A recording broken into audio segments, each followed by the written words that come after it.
Today's story is one of commitment, courage, and the quiet battles people carry behind the smile you see on camera. We're going to take you behind the curtain, not to pry for details, but to understand how a family we've watched grow, laugh, and work together found strength when the unthinkable arrived. This is about resilience, about the power of truth, and about what it looks like when a spouse decides to speak, not to accuse, but to support and to heal. Hold on to your seat because the moment Kelly speaks is the moment everything changes. Mark Consuelos and Kelly Ripa are household names. Decades on daytime television, recipes, routines, the kind of banter that feels like Sunday dinner with friends. But fame wraps itself around ordinary lives like a spotlight around a window. It shows the light, but not always the shadows. Today we begin with the simplest fact. Public life is not private life. The stories airing on television are clips of whole stories. And sometimes the whole story includes things nobody expected. Yet behind their laughter there was a hush that began as minor, everyday slips and slowly took shape into something none of us could have named at first. Small signs are the most challenging. A pause where a sentence used to be. A fumble when tying a shoelace. A nap that isn't ordinary. For a while, those signs were written off as jet lag, the demands of TV, or the inevitable aches that come with busy lives. But when two people share a bed or a dressing room, small signs become shared knowledge, and then shared worry. And then came the day the small signs became a question that needed an answer, a question they could no longer laugh away. It's hard to describe the quiet in a doctor's office when the news makes the world tilt. That particular room, the one with the faded painting, the too bright light, the clock that ticks too loud, seems to belong to a different time. One visit led to tests. Tests led to follow-ups, and follow-ups formed a pattern that could no longer be ignored. For many families, this is the moment the private life steps into a medical world full of jargon and unknowns.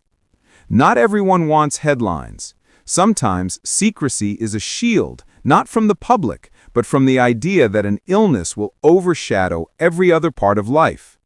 Kelly and Mark, like many couples, weighed the immediate comfort of privacy against the long-term need for help, for adjustments, for honesty. They chose, at first, to hold a secret tightly, to keep their family rhythm, to shield their children, and to preserve a workplace where their faces bring comfort to millions. Any long marriage is built of small moments and a few huge ones. For Kelly and Mark, the turning point arrived unexpectedly, live under lights in front of an audience that had come to feel like family. During a segment that was meant to be breezy, a small miscue revealed more. A tremor in a hand, a word forgotten, an exchange that wasn't their usual playful banter.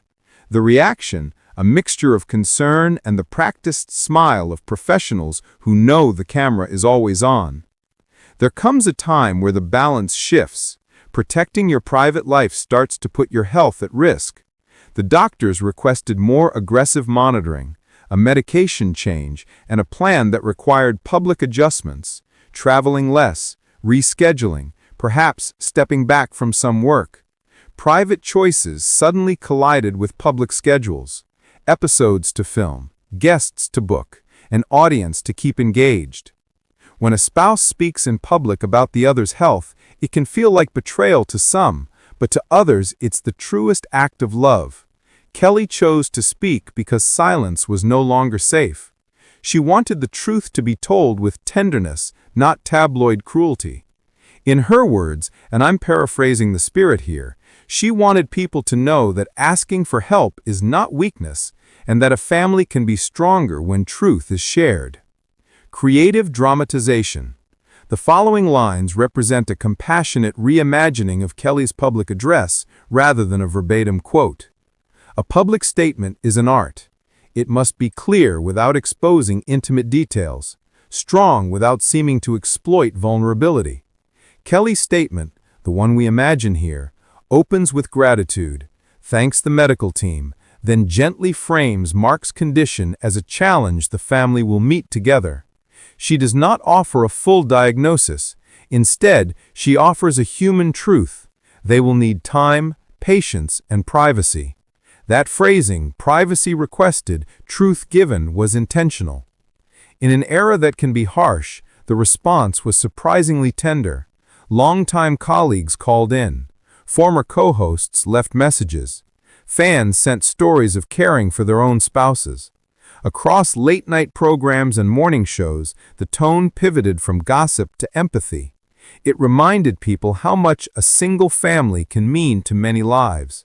For those aged 60 and up watching at home, it felt like checking in on a neighbor.